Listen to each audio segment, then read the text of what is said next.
what's up? My name is Carissa Lynn Renner. You have made your way to the League of Unreasonably Confident Women. And this is a show where we challenge the status quo by uplifting the voices of those who've had the audacity to boldly, authentically, and unapologetically love the shit out of themselves. And we're really excited to bring my very first guest expert on today. Her name is Petya James. She is an embodiment expert. She's a spiritual mentor.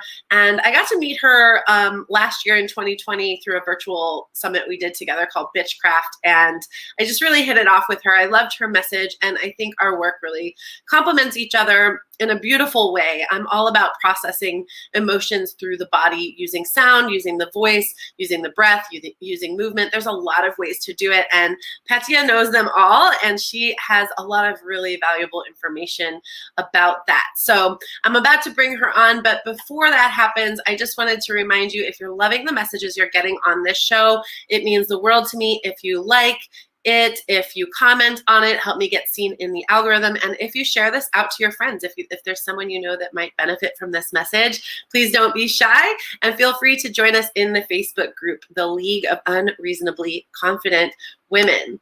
Without any further ado, I'm going to bring on my guest today. Her name is Petya James. Welcome, Petya. Hi, Carissa. Thank you for having me. So exciting to be the first of something amazing that's about to unfold. Thank you so much. You know, I had thought about like requesting someone to be first and making sure it was just the perfect guest. And then I was like, you know what? I'm going to open the calendar and trust that it's going to be right. And when I saw your name come through, I was like, oh, yes, that's it. Petya is it. So great. That's amazing. Am I pronouncing your name right, by the way? Yeah, Petya. Okay. Good. I just wanted to double check because sometimes that's always awkward when that's not happening. Yeah, and I appreciate it. It's one of the things I've learned early on to just keep correcting until they get it. Yes, I have a name like that too. A lot of people call me Clarissa and Clarice and Teresa and all kinds of things. So like not at all what it looks like. Yeah, there are actually like people, well, and when I speak it, I think sometimes I say it funny. And so anyway, there are people that like before I felt confident enough to do that, I had a relationship with people who would call me the wrong name for years. And then it's like, you can't go back. There is no correcting that. True. For me, it was sort of the opposite. I moved country when I was a teenager. So I moved over from Eastern Europe to Canada, and people would call me Petra and Tanya and all kinds of names that was not my name. And so I would just stand and say Petya, and they'll say the thing that's wrong and I'll say Petya. Back and forth until they get it. It's all good. It's all good. That's right. Well, so I want to just kind of start with you introducing yourself. I know, in your bio and in the press release, we're talking about you're a spiritual mentor and a body expert for conscious women who run a household and a business. And I really love that piece of it. That you're speaking to women who have multiple responsibilities, multi-passionate. I think we're starting to walk into this era where we understand that women can have it all and can do it all, but we need support and we need a team and we need people to help us move through that with grace. And I think you're one of the people out there doing that work in such a beautiful way. But why don't you tell us a little bit about you and your work? What's your life like? Where are you in the world? Tell me. All right, sure. So I am currently in Toronto, Canada. I wish I was on a beach. I could be on a beach, but I'm not. I'm in Toronto, Canada. And I am currently, I'm a mom, but I've also been an entrepreneur for many years. So in the mom field, I'll just start with that and then I'll share more about my work. I have a 3-year-old, and when she was born, I quit my work or my practice, and I'll share more about what that looked like before, and just started to be home with her. And I knew that I wanted to do my business online. I just, had to start somewhere. So the last 3 to 5 years have really been, the learning curve of what it really actually looks like to have an online business. And it turns out it's a lot deeper than it looks in so many ways. And also my stepdaughter has just moved into our household. She's 17. So I have a 3-year-old and a 17-year-old and at home, and it's interesting. So she has been living with her mom in St. Lucia. So for her, she moved countries as well in her teenage time. And I know that very well because when I was 15, my family moved over from Europe to Canada. So that's a little background about my personal kind of where I'm at right now. And for the last, I guess I'll say 16 years, I've been a therapist and started coaching within the last 3 to 5 years, sort of bringing that on. So I started as a massage therapist, and I was seeing people with body issues and different ways that their body were holding tension and unresolved pain and chronic symptoms and all those things, and used my skills wisely to help them at the time, and started to recognize a couple of years into my practice, like, I'm helping you, but we're not actually resolving things. Like, I'm just kind of helping you coast. And I started to question that a little bit. And I was like, why is that? And that led me to take on some, additional studies. And I became a spiritual psychotherapist. So I entered this psychotherapy realm, but it was a program that really started to cover the energetics of how the mind works. And so I had the body knowledge already and the anatomy, and I started to put kind of two and two together. And in about 5 to 7 years into my practice, I was combining both. So a lot of my work was craniosacral therapy, because that's what I specialized in with massage. And I had this way of getting people to access the deeper energetics of what their body was presenting and how that felt and what they needed to do. And almost always, almost 100% of the time, it was an old emotion, a feeling, very often childhood situation, a pattern, something that was there, that was lodged into the body, and that eventually manifested. And so ongoingly, I started to think about how I can move people along a journey so that they can actually start to use their body and those symptoms to enter what is the deeper thing that actually needs the attention and the healing, and to offer some of these tools so that it feels like a resolution rather than just kind of slap, like, I can give you a nice rub down, but is that what you want, or do you really want to actually resolve the thing that's there?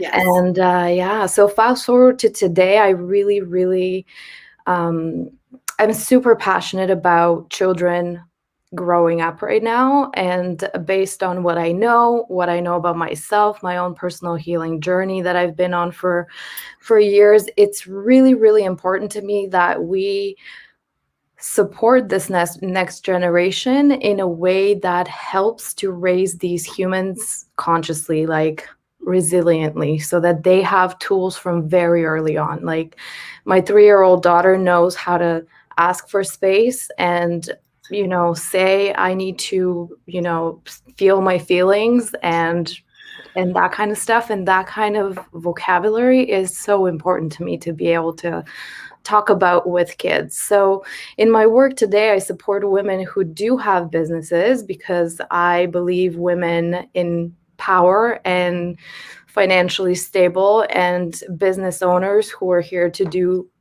big things in the world are so needed.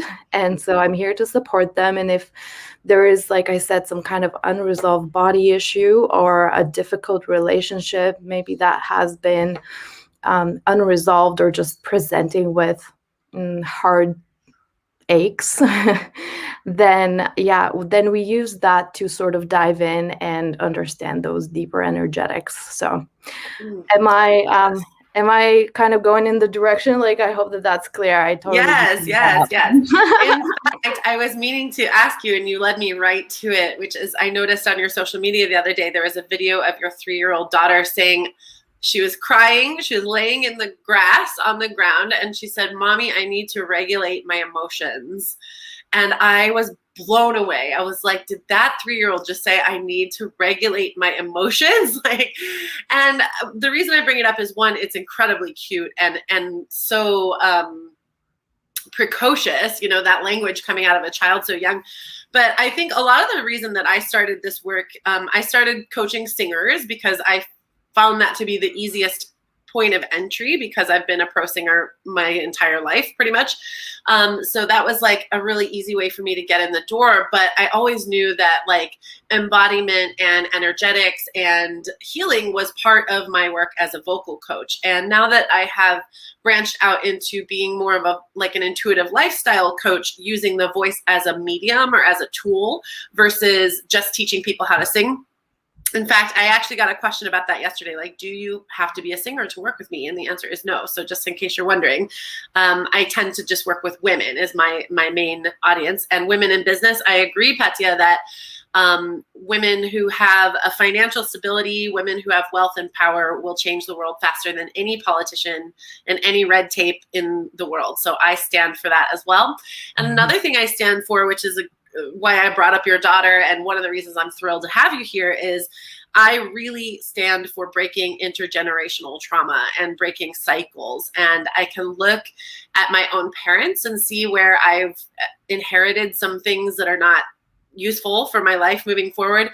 And then I look at their parents, and I obviously didn't know their parents before them, but it starts to create a really clear picture of where these kinds of conversations weren't being had by them. It was not even welcome. I mean, a woman seeking spiritual or mental health support a few generations ago would have been locked up. And, you know, there's plenty of writing, you know, the story about the yellow wallpaper, you know, postpartum depression getting you into the psych ward. Like there wasn't any room for this. So I am so passionate about bringing people like you and I forward who are like, hey, there's more to it than we've ever acknowledged. It's not just like, get over it. That's not how it works. So I wanted to just mention your daughter, and I thought that was so cute. And that really is going to be the difference, right? Like having a 3-year-old say, hey, I need to process something. Yeah. That's huge. I think I'll just speak to that for a second. I actually had a comment that I had to process myself. So thank you for bringing that up. And what you just said about, you know, intergenerational patterns and stuff, I often like to say this, and sometimes this is exactly what catches people. Like I am the one. It wasn't my mom. It's not going to be my daughter. I'm the one. I'm the one. I'm taking this on. I've decided, and I'm stepping fully into that role of breaking the pattern, of reclicking what is going to be from now on, right? Like I choose to be the one. And sometimes women will be like, oh my God, that's why I'm having to deal with all these things, you know, like I'm actually the one. I just have to choose it. I just get to choose it, and I get to do the work. That's 100. almost as easy as it can be, right? It's exactly how I feel. I chose this. This stops here. This ends with me. Absolutely. Yeah. And so with my daughter, I've had such a positive like on that video, just people are loving to see that, and, you know, commending the parenting style and all that. And there was a comment though that came in, and the woman said, you know, is that really her resolve? What did she say? I need to regulate my emotions. Regulate my feelings. I need to regulate my feelings, which is something we say all the time. So the woman said, is that really her regulating her feelings, or saying what you think she should say at 3 and trying to please you? And because shouldn't she be saying, I'm sad, you know, I'm whatever? And it's very true. Like I thought about it, and I'm like, okay, what they didn't know before that video is that what we actually do, and she had like a meltdown leaving the park. Like that's how, so I had to pick her up, and this is all about me. The reason why she knows that is because I have to take steps. Like it's not that I'm teaching her something, it's I'm teaching myself something. So in those moments, I have a practice. I get into a specific breath as I'm carrying her, because she feels my energy. She doesn't feel my words. She feels my energy. And so I get into my practice. I do my deep breathing. I'm holding her and I'm grounding myself. And that's my practice. In that moment, she gets to cry out, do whatever, like get it out there. And then when she starts to calm down, we sat down and I sat beside her and we talked about it. So I put words to the emotions. I said, it sounds like you might be feeling a little bit angry that we left the park. It sounds like maybe you're a little bit sad that we're not at the park anymore. So I put these words out there. she continued to cry or whatever she did, and then she calmed down and she laid on the grass, and I waited and I waited and I said, are you okay? Do you need something? Can I sit with you? Like, I said all those things. And then she started saying, I need to regulate my feeling. I need to regulate my feeling. And that's when I pulled out my phone and I was like, beautiful. Let's regulate your feeling. Take your time. I'll be right here with you. I'm like not going anywhere. You're not grounded. You're not in trouble. But yeah, definitely regulate your feeling. And that's the difference. She didn't leave the park, and I wasn't angry that she cried, and I didn't throw my own tantrum because I couldn't control her. And I felt proud in the moment as well. And it's not always like that, but I wish more moments were like that. Yeah, I think I completely agree with you, because it is our instinct. And I think how I was raised, certainly, to just be like, oh, stop it. Stop crying. You'll be fine. This is not even a big deal. Like, just let's go. And I remember kind of being dragged by the wrist by my mom, not in a violent or abusive way, just kind of like, we don't have time for this right now. Like, we have to go, you know? Yeah. And so I think, you know, this generation of moms that are starting to allow kids to have tantrums and allow them to have their feelings and say, okay, well, like, maybe this isn't the proper setting for this, but let's go outside for a few minutes. And if you need to cry, you can cry, and we'll talk about it, or whatever it is. I'm not a parent yet, but I really enjoyed seeing that, because I think there's a new model of parenting that's coming out that gives me some inspiration of how I'd like to be with my child when, you know, if and when that is the case. So Absolutely. I wanted to thank you for that. And then I also I thought it was adorable and so amazing to hear a kid say that. Let's talk about, I don't know how many people in my audience are moms yet, but let's kind of talk about grown women, regardless of motherhood or entrepreneurship. Let's just talk about the average adult woman. What do you find are the main things that trouble women? And like, you talked about emotions getting stuck in the body. You talked about kind of old patterns, these things. What would you say is like an overarching theme that comes up in your work that women in particular deal with? Yeah. So very often it's this, they're multi-layered things. But if we're talking about emotions, it's this idea of trusting the self and the validation piece. Those are often things that show up, and taking responsibility for other people. So sometimes people will show up and the symptoms of that are usually some kind of tension and tightness. And I always talk about the body because, like you with the voice, which we can have another conversation on that, but I always enter things through the body, because the body will never lie. This is where the truth is. That is where subconsciously things are held. The mind can make up all the stories, but the body will never lie. So I find sometimes that women will tend to question themselves, you know, and although we're intuitive and we know it, and people who have done this work on themselves already, they know they're intuitive, but this questioning can come in often, and it comes for me too. It's like, can I trust myself on that? Can I really do this? Like, you know, am I just stepping over like territory that I know nothing about? Should I even be here? So like this line of questioning, that doesn't sound supportive. So I feel like it has to do with trust, and it can show up in so many ways. And that's probably one of the common denominators we always have to address at some point. Yeah, I agree. And I'm so glad to hear you say that it still comes up for you, because this has been something that's kind of been circulating in my crowd of fellow entrepreneurs. It's like, we teach this to others with such confidence, and yet here I am mid-launch, and you know, today I'm feeling on top of the world, but 2 days ago I had that exact doubt. And doubt causes so much suffering. Doubt is one of the most uncomfortable emotions to be with, and because it really does boil down to, do I know what I'm doing? Do people want this from me? And am I good at this, or am I crazy? Am I crazy to think people would pay me to do this? Like, all these things. And I heard a speaker the other day say something that really caught my ear, and that I think is worth mentioning in this conversation, which is, I think it was Bob Proctor, who is like a law of attraction guy. He's I an totally know him. old school guy. And I heard him on an interview with Lewis Howes the other day. And he said, one of them, I can't remember who said it, but it was in that interview, I'm pretty sure, said the most dangerous trap you can fall into is validation. Because it's like a drug, right? It's a hit. It's like, yeah, you're great. Oh, I'm great. Thank you. And then you actually become very dependent on validation to get that hit of, serotonin or endorphins or whatever, the biochemical reaction in the body to feeling good and emotionally boosted is.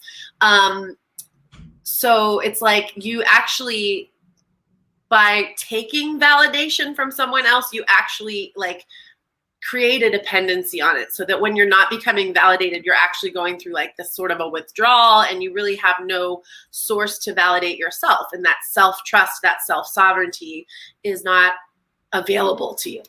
Pardon me. So I just thought that was so interesting, because it was like, yeah, you can, keep the negative comments at bay and not read those. But if you're reading all the positive comments on your stuff and the people who just keep lifting you up and telling you you're great, well, you're actually like creating a neurochemical dependency on that feedback. And if it goes away, so does your whole foundation. That's exactly it. I'm so glad that you mentioned it. It makes complete sense. Like, it is a trap. And I can draw parallels right now with parenting, with relationships, with business, right? And I'll just say a couple things about both of those things. So in parenting, and I have been working on my own inner programming for many years before I became a parent, like myself, before I gave birth to a human. And what I found about trust is, I knew already from what I know and who I am that trust is the first thing. Like, trust actually comes before they even enter the world.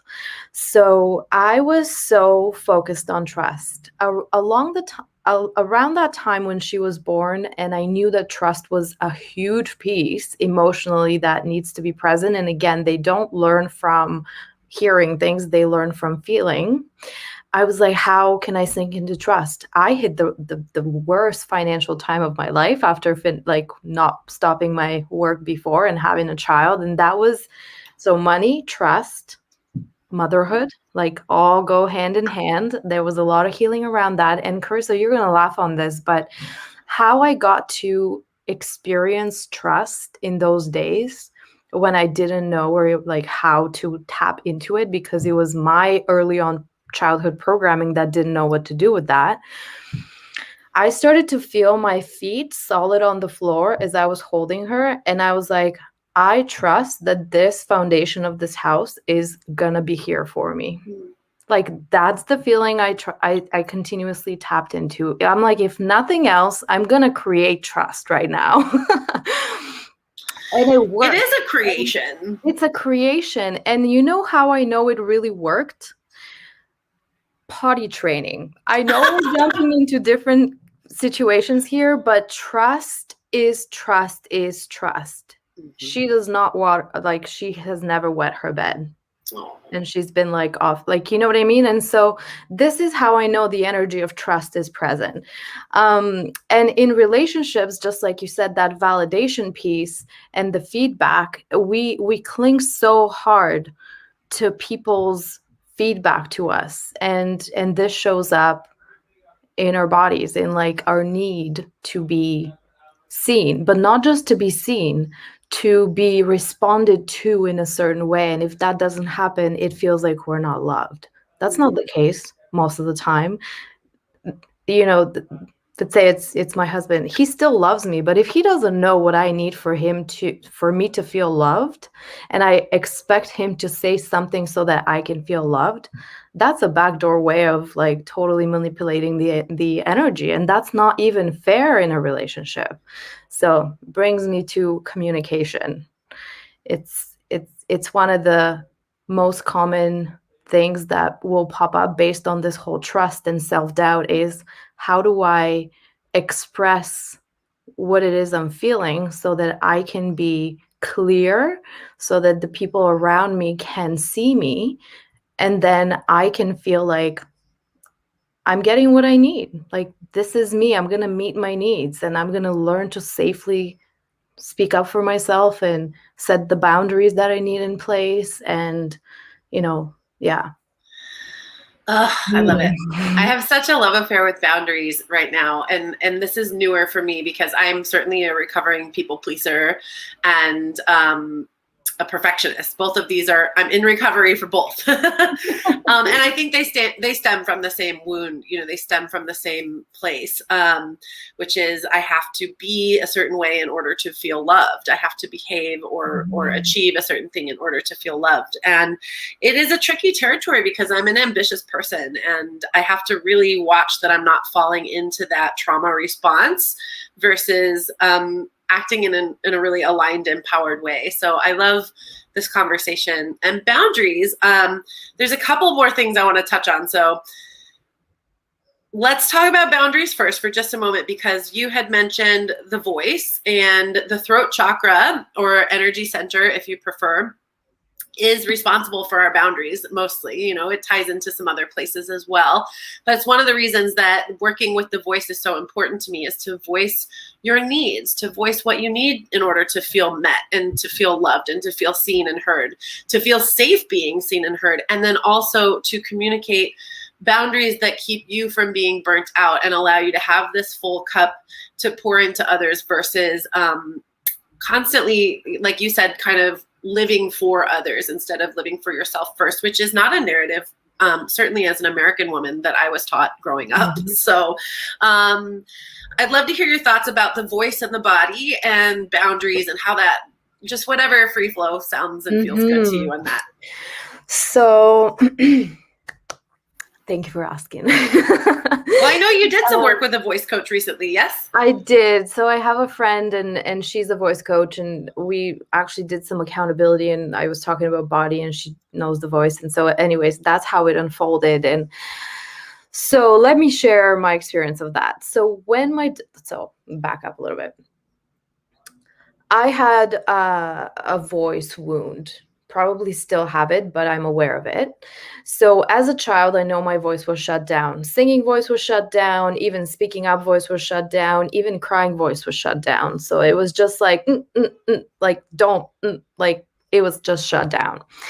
And when I first started my healing journey, which largely like consciously started 12 years ago. Before that, it was probably unconscious that I was doing things. But 12 years ago, like I really dove into that.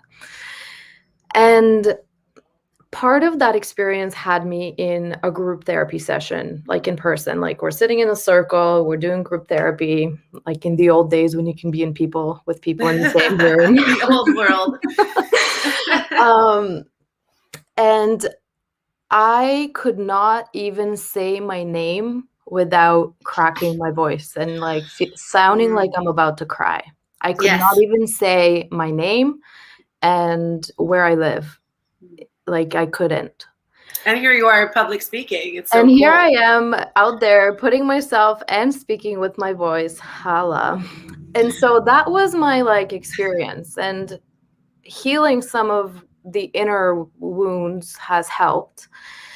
And when I gave birth, like that was a big moment for me, because I had mothered children before, but like when this was an experience for me, it was huge. It cracked me open on so many levels. And I decided that I'm going to use my voice, and I'm just gonna allow myself to use my voice, sing out loud. I wanted to sing her lullabies. I wanted to, just like do all those things. And I did. I just allowed myself. Oh, and this is how it started. Mantra music. I'm just repeating mantra music, right? I still don't think I can really hold a tune to sing a song, but that's fine. And so I started to do that. I started to use my voice. And then with my friend, when we started to do some of this work, and she gave me a couple of little tips. And one of the things I still to this day do is feel my voice in my body. So I know you had mentioned this to me sometimes, where like, I think it was about the solar plexus once, like what is the sound there? And I had heard that before, but I had never practiced it. And I started to play with like the depths of my voice versus the depths of my voice, like, just like playing around with that. And it was just so much fun. And she enjoyed it. And we have so much fun just like playing with her voice. We have a little bath ritual where we make up words and sing songs. And one of her favorite lines is, let your heart take you home. And we just take that through however range comes in the moment. Oh, stop it. I know, it's amazing, but you know what? This is literally all for me. I'm not trying to do it for her. I'm like, how can I meet my own self here? And how can I just be a nurturing, compassionate space that is safe and comfortable? And all those things have healed my inner spaces in ways I couldn't even tell you. So this doesn't answer anything about the boundaries, but it's just That's been okay. so good to work with the voice. And yeah, I work with the voice in that way, and you're right. There are so many women who are terrified to speak their name and like, what's your favorite color? They're like, green, green. And they're like, I don't even know my favorite color. Most people are like, to answer questions definitively for a lot of women is challenging because they're running it through a filter of what will people think of me if I say this before they ever speak. There's this whole process of who is listening. Absolutely. And what will they think of me.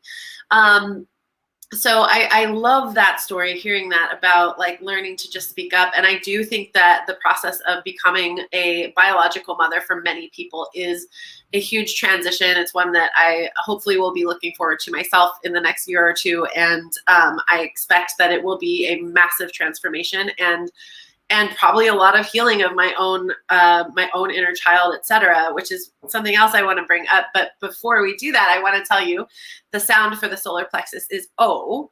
And I just learned there is actually a movement. So on your inhale, you can try this with me if you want. For the solar plexus, which is right beneath your breastplate and above your belly button, kind of right in between your rib cage. And it's a 360-degree energy center. This is where a lot of your personal power comes from. I can do this, I got my own back, I trust myself. These sorts of emotions are associated with this energy center. And the sound is O. So if you want to maybe do like 2 or 3 rounds with me, what I just learned, some sort of hand motions that go with these sounds that I've been using for quite some time, but now the motions, it's almost like combining like Tai Chi with sonic meditation. It's really cool.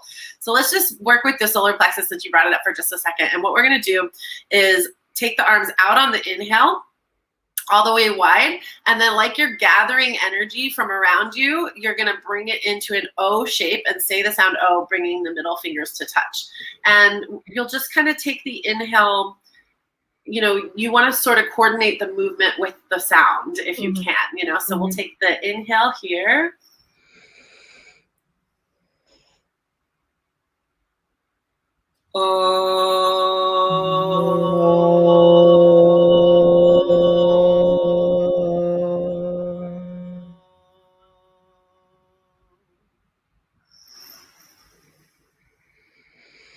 And whatever pitch feels good.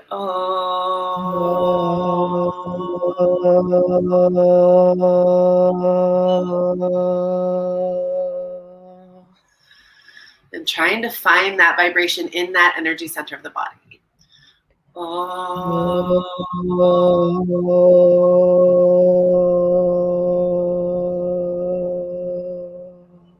Oh, that's so good. I actually feel it all over. Like, it's like, it is just like I almost, so this is so weird, but I know you would appreciate it. So now that I've done this, had my eyes closed, and now I see all these like little sparkles of things. They're not here, but they're just like little sparkles kind of settling through. So that was a most definite energy situation that happened. Well, it's so powerful because one of the things I learned in this last year, as I've explored this, because I've always known from being a singer that sound moving through my body, through my voice, changed how I felt. My mood changed immediately. And I often had those sort of transcendent experiences, like out of body almost, or not even present. And so I really wanted to learn the energetics and the science behind it. There is a ton of that, and I won't take up your interview space going through that. If anybody has questions, feel free to reach out and we'll talk about it. But I will say, you can shift your energetic state through three things very quickly. One is breath, one is movement, and one is sound. And the voice produces all three in a really magical way. So yeah, just and I think when you get used to hearing your voice like that, when you get used to doing kind of weird stuff like we just did, like on the internet, we're just like, oh, like no, but everyone's like, are you freaking insane? And the thing is, when you get comfortable doing that, it opens so many doorways of being comfortable speaking the truth, or setting a boundary, or having a difficult conversation, or asking for a raise. There's so many repercussions of finding the bravery to use your voice powerfully. That it's part of why I'm so passionate. But I love that so much. Well, you lit me up the first time I heard you speak in the Bitchcraft Summit, when you spoke about the connection between the sacral chakra and the throat. yes. And I could feel that like in my body, and I had gone through very similarly experiencing it. So I think that if anyone is interested in like any kind of voice, which you don't have to be a singer. Hello, I couldn't even say my name out loud. And I'm still not a singer, but I love using my voice to activate my body. And this reminds me of this powerful image that comes to me very often, and I connect with it purposefully now. It's like our bodies are just these vessels, and we have gifts, and one of them is the voice. And the only reason of us being human is to take this powerful energy from source, receive it inside of our bodies, process it, and express it. And the expression of it is what makes us unique. It's not that we have bodies that we are unique. It's not that we all got a body. It's different looking and it's different feeling and all the things. But what makes humans unique is the expression of them. And voice is one of the ways to tap into that humanity, like humanness, whether it's just an O or if it's whatever it is you're called to say to the world. It has to come in some form. There's other forms of expression. Of course, dance is one, and art in all forms is another. But voice is powerful. It's like unlike any other thing, because the resonance of voice is unlike any other thing. Yeah, well, and music, vibration, frequency is the language of the universe. So it's like we can express ourselves vocally without words in a way that other people connect. Like we wouldn't even need to speak the same language in order for you to sort of tap into my energetic field and feel my heart if I'm making sound. And it's like why babies can communicate, which this is a really beautiful segue actually, because I want to talk a little bit about inner child work with you. And one of the exercises I have people do when we use sound and vocalization to help process is to say something like, if you had no words and you had to express how you're feeling, what would that sound like? So like almost like a toddler, like a tantrum or a wail or a cry or like stuff like that. Like how would this emotion sound if you couldn't speak words to explain it to me? And I think, I've been seeing you kind of talk about inner child work. And one of the things, these are kind of two separate conversations, so you choose what you'd like to address, but I'd love to speak about money a little bit more, because that's something that I'm actively working on my relationship. So this is a little selfish. I'm working on my own abundance codes and my own relationship with wealth. And I once saw you post something that your relationship with mom and dad is directly proportionate to your relationship with wealth. I remember what you saw. Do you? Yeah, I remember the exact thing I posted. I was like, wait, what? This explains everything. Can you tell me more? Yeah, so let me just mention something about inner child, and then I'm going to say the statement that you saw. Okay. Oh God, it's going to go away. Okay, I'm going to start with the statement and the other thing will come back. So what I said is that how your mother felt about your father is tied into your relationship with money. And that came directly from my own personal journey, but also I started to tie it into, like, I could see so many people were resonating with that idea in some unknown way. So how your mother felt about your father, not how she felt with him, but about him, is energetically ingrained in you. And that is pre-verbal stuff that you have no idea about. And sometimes you actually cognitively do not know. But it's within your system. It's ingrained within your energetic, in your cells. So I'll say what it was for me. It was anger and sadness for me. Because my mom, he's living, but he's an alcoholic and was back then. So she left him 2 years into the whole thing after I was born. But she was very angry and sad about him. He was unsupportive, all those other things that I now know I didn't then. But her feeling of anger and sadness is how I felt towards money. When I started to tap and uncover some of these ways that I truly felt about money, like what was my first emotional relationship with money, and that came through like a meditative state, and it was like anger and sadness, and I'm like, why would money want to come and hang out with me if that's how I feel about it, right? And it was just like, and then I started to test that with my clients, like what was that in those early times, and we would do a little bit of sort of deeper hypnotherapy style connection with that, because often it's not talk therapy. Like talking about it will do nothing, zero, absolutely nothing. And so it's just, first of all, and this is the process, this is a process I teach, and I have a program that I take all the people through. It's my signature process that I teach that has to do with the body. But the first step is awareness. So once we can name the thing, and sometimes that takes a little time, but once we can name the thing, we can take it through the process of acceptance and forgiveness and understanding, which is a lot of the support that I get to do with my clients, because that's where you need that mirror. Like that's where you need to have someone who can hold the safe space, who can show you and teach you what safe space feels like, because often we didn't know that. And then the action piece, like now that I know this, I'm aware, and I've done some of this like healing work about it. Now, what do I need to do about it? Now, what is my functional adult gonna do? Like, who am I gonna be now that I'm aware of this? And if I was to embody it differently, but it's like, this is, something that I'm super passionate about. It always goes back to those earlier times, and, inner child work can be at any age. But the stuff that's like my inner 27-year-old. Absolutely. It could be my inner like 33 when I had a child and went through bankruptcy and things. Like that's an inner child.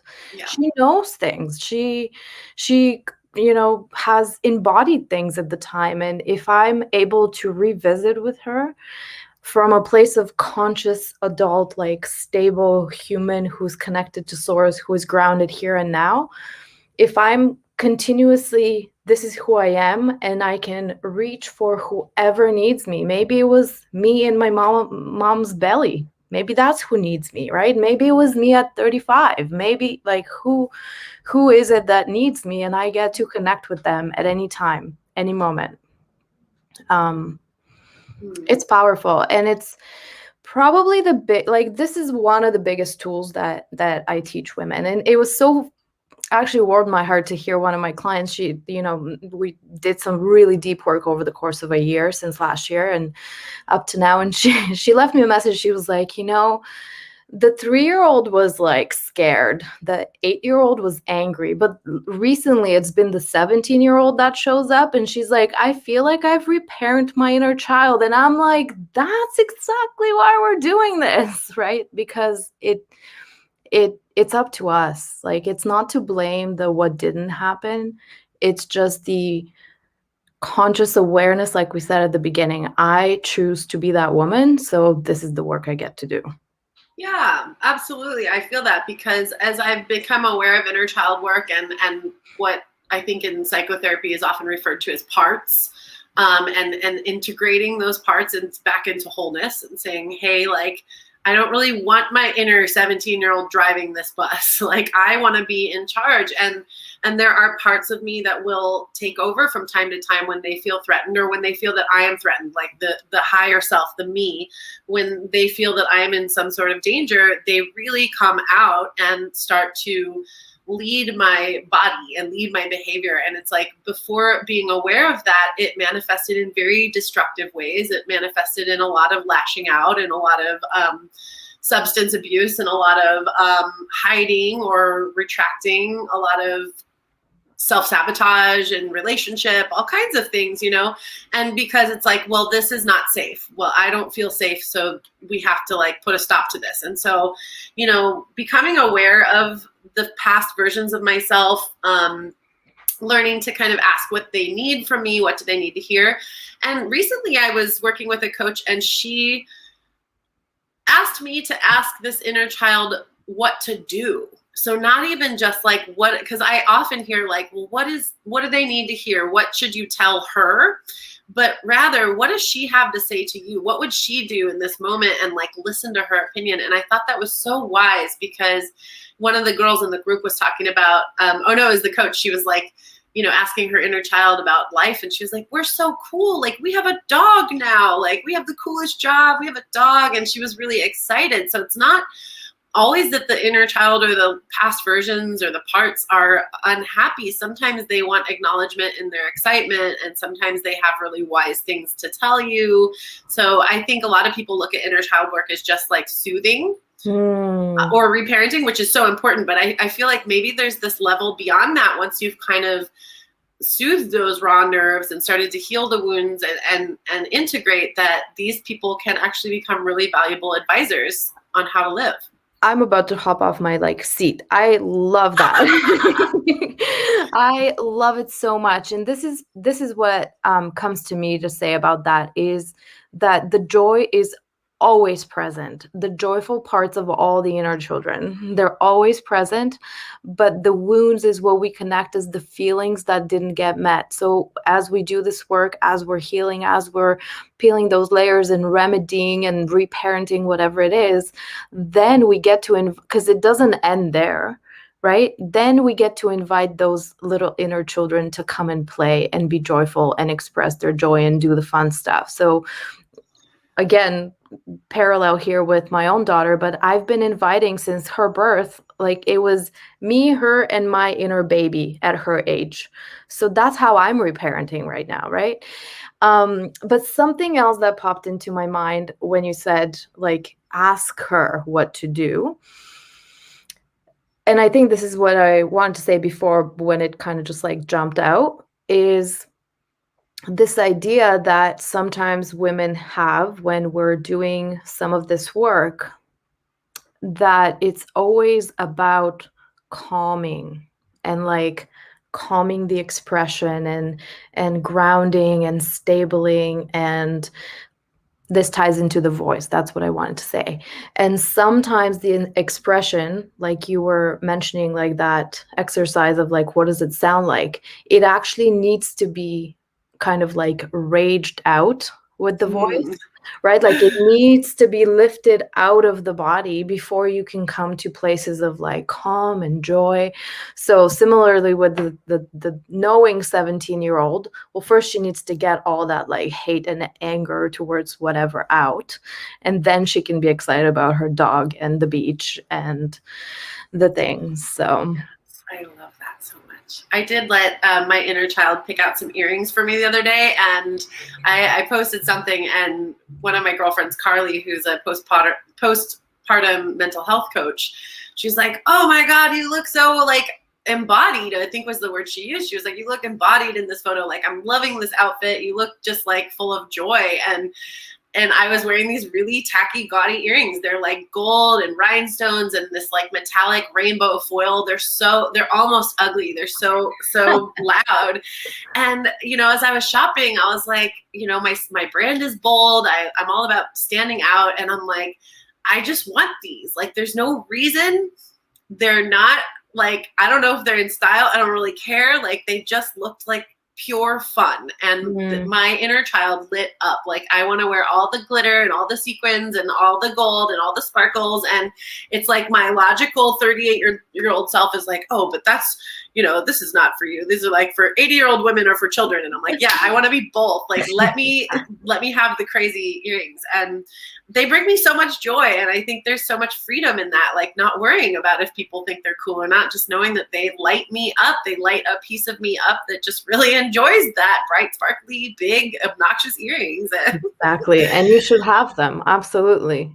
So yeah, that was definitely a moment of pleasure for me to purchase those. And yeah, they've been getting great reviews. So I think my energy when I wear them reflects that. And I think that attracts people to you, right?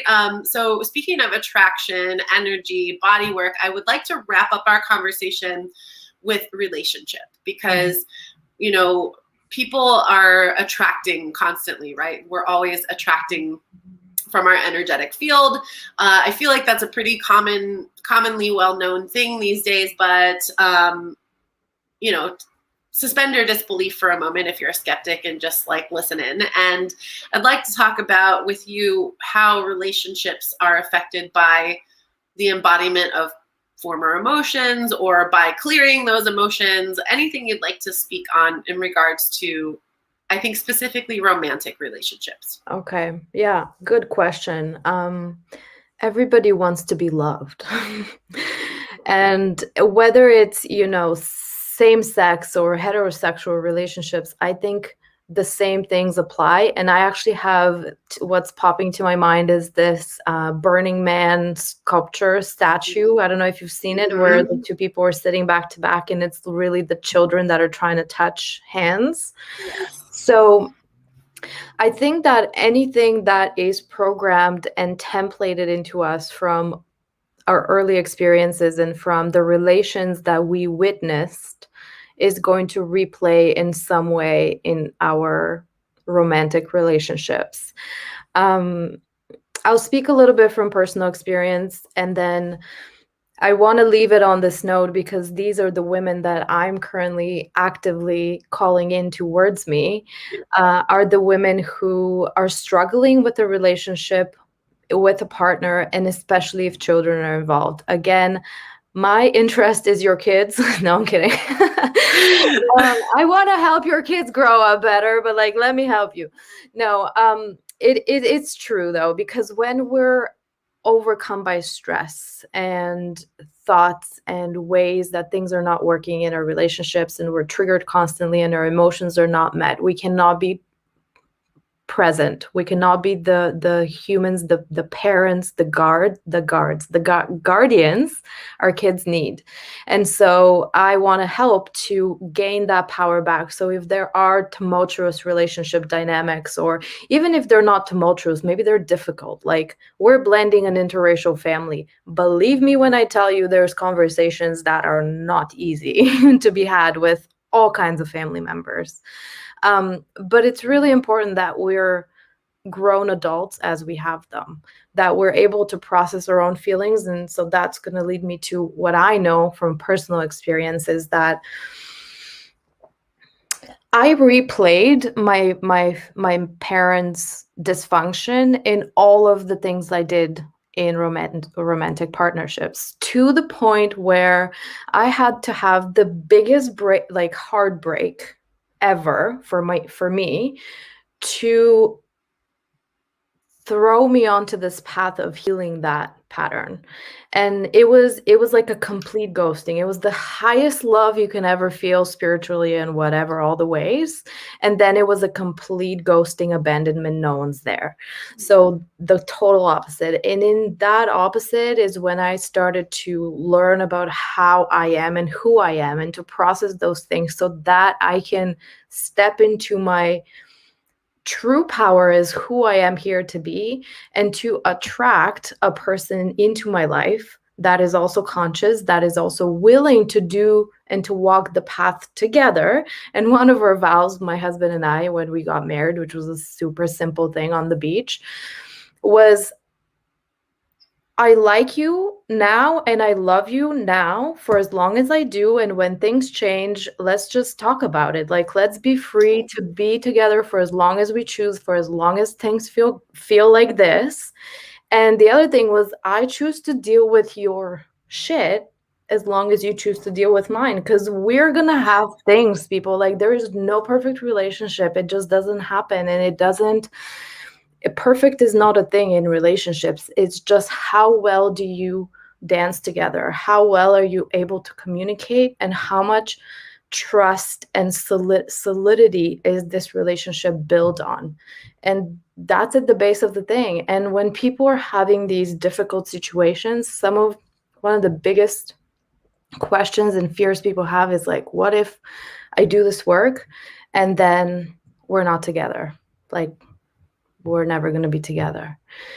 But do you really want to be with someone who's not going to be supportive, right? Like, so it's not that we are not going to be together, but what if there is a way to start communicating and then things are 100% better, right? So like, I feel like sometimes we just choose to stay in a situation, and I'm not talking about extreme abuse, because sometimes that's like not to be, like, you can't say, why didn't you leave? Like, those are not things I'm speaking of. I'm talking about the day-to-day things that irk you, that no one really says anything about, that can be resolved in that way. So not sure if that really answered the question. I think it was beautiful. I'm curious if you have any advice for women who, like, I think a lot of women, and again, same thing, not in abusive situations and just day-to-day relationships. A narrative I find pretty common is like, they just don't really think they could do any better, or like, it's a very much an energy of settling, of like, kind of, well, this is just what I got, or like, I don't want to go out there and be single again, or women who are single saying like, well, I'm, getting close to 40, everybody's taken or divorced or broken, like these kind of sort of shutting down the openness to possibility of romance, or being complacent in a relationship that's not really fulfilling anymore for fear that they can't do any better. Do you have any advice for women that might feel something like that? Well, the advice that came is a little bit of tough love. Yeah, it usually is. It's, well, however you feel is just a mirror that you're holding out. If someone is feeling like that's it, that's like, meh, nothing else is going to happen, like, really, how do you truly feel about yourself? Because that is what I want to empower women to do. It doesn't matter if you're single, if you want a partner, if you have had partners, they're not there anymore. The point is to feel good with yourself inside this body, whether you have children, whether you have a business, you have a partner, you do want all those things, you don't have those things but you want them, you had them but you didn't like them, like, all of those things are just reflections. So at the end of the day is, how do you freaking want to feel? And let's help you get there. How do you want to feel? That is the question, no matter if you're working with money or relationships or parenthood or business or wealth. It really doesn't matter. It's, how do you want to feel? How do you want to feel about it? And how do we get you there? Yeah. And the simplest answer is, reinstall all these templates and good luck. Like, you know what I mean? It's not a quick fix. It's not. This is why I left therapy as like a traditional therapist. It's not a one-time session. I'm sorry. It's not. But I love seeing people who are incorporating spirituality and energetics into psychotherapy backgrounds. I think that's really where a lot of this is headed, and where the coaching industry maybe falls a little short in some maybe trauma-informed practices, but where the therapy industry sort of falls short in addressing the entire human's needs. Like, we're not a machine, we are a spiritual being, and there is energy that needs to be considered. It's not, you can't just talk through all your problems, like you said there. And medications are very effective. I'm super pro East meets West. I have antidepressants in my past, and I'm pro, like, when I need them, I have them, I use them. Like, I'm not anti any of that because I'm spiritual, but I think the 1-2 punch is often what it takes to really get to the root of the problem in a safe and and in a way that's not continually stirring up the pot so much that your quality of life is suffering from digging into the past, like re-traumatizing you over and over. So I don't want to go down much more of that. I just want to say I really commend the way that you're approaching this with that educational scientific background and bringing in the energetic, the body work, and the heart and soul of a human into the foreground of your work. So I love it. This conversation was amazing. And what I would like to leave them with, since we were just talking about the relationship aspect, you have a freebie offer for them, correct? Yes, yeah. You want to tell us a little about that? Sure. So it's just a beautiful body scan that helps you identify how certain relationships might be affecting your body physically. So when I say physically, I'm talking about issues like body tension or skin or like digestion, sleep issues, like any kind of physical manifestation could be tied to a stressful relationship dynamic. And that is sort of like a scan that I guide you through. There's a beautiful 10-minute audio that you get to listen to my voice because you liked my voice so far. Yeah, so it's just a fun way to really just kind of get into the body and identify where the body's holding things and what to do about them. Oh, I love it so much. In fact, I'm excited. I'm going to go ahead and opt in and get that too. I'm spending the next month at my mom's house back in the Midwest. We're planning our wedding reception for the third time since I'm a COVID bride. So oh my God, there's such a thing, right? It is. It was a real thing. I'm like, nobody update wedding trends in 2021. We're staying with 2020 trends. Like, no. That year just doesn't count.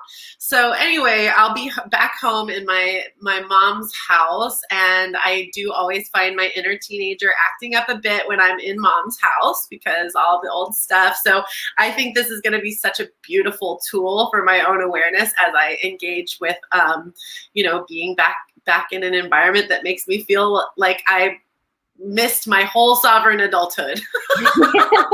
Well, you get to reclaim her. Hey, girl, come over here. We can talk and chill and do the things, She might be happy to see you. I am so grateful to you. This was an amazing conversation. I learned so much, and I hope my guests got something they needed to hear from it as well. I'm sure everyone who interacts with this whenever it happens will find a gold nugget for themselves. And I will link to your freebie. It is called Discover How to Ease Tension from Stressful Relationship Dynamics. I'll put it in the comments of these posts and also send it out to the list. So keep your eyes open for that and make sure you opt in and go spend some time with Petya's lovely voice. Yay. Thank you so much. Thank you for having me. It was so much fun, Carissa. Everybody have an awesome day. We'll see you soon. Bye. Thank you so much for tuning in. I really hope you enjoyed today's episode. And remember, if you did love what you received today, please be generous with it. Share it out into the world. Tag a friend who might want to hear it as well.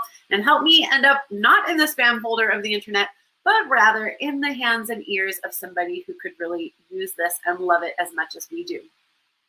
We're live every single Friday here on Facebook at 12 p.m. And there's an exclusive community you can join to get all the behind the scenes action. Link is in the comments below. I'll see you next week. Thank you so much.